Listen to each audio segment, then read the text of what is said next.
काव्याने वसुतेला challenge केलं की तुमचा खोटाडेपणा मी सगळ्यांसमोर आणणार म्हणजे आणणारच, आणि तशी शपथ पण घेतली. आणि तिला साथ देणार आहेत नंदिनी, जीवा आणि पार्थ. उद्याच्या लग्नात होईलच प्रेम या मालिकेच्या भागामध्ये आपण बघणार आहोत एक जबरदस्त असा ट्विस्ट. कारण माननी काव्य म्हणत असते की नंदिनीना खूप हळवी आहे आणि त्यामुळे तिला सगळा त्रास होतो.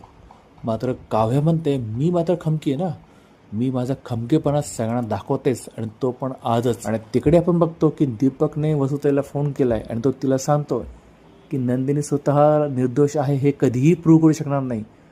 लगेच वसुताई नंदिनी म्हणते की तुझा तर सगळे पुरावे फोल ठरलेत ग, आता तू काय करणार. त्यावेळेस काव्या म्हणते तुमचा खोटाडेपणा मी सिद्ध करेल आणि तुमचा खोटेपणा सगळ्यांसमोर मी आणेल. मी शपथ घेते. आणि तिला साथ देतात नंदिनी, पार्थ आणि जीवासुद्धा. म्हणजे उद्याच्या येणाऱ्या भागामध्ये आता काव्य असं काहीतरी करणार की वसुताईचं खोटारडेपणा सगळ्यांसमोर येणार. पण त्याकरता तुम्ही चॅनल सबस्क्राईब करून बेल आयकॉन जरूर प्रेस करा. आणि तुम्हाला काय वाटतं काव्य काय करेल कमेंट करून जरूर कळवा. भेटूया पुढच्या भागात, तोपर्यंत काळजी घ्या.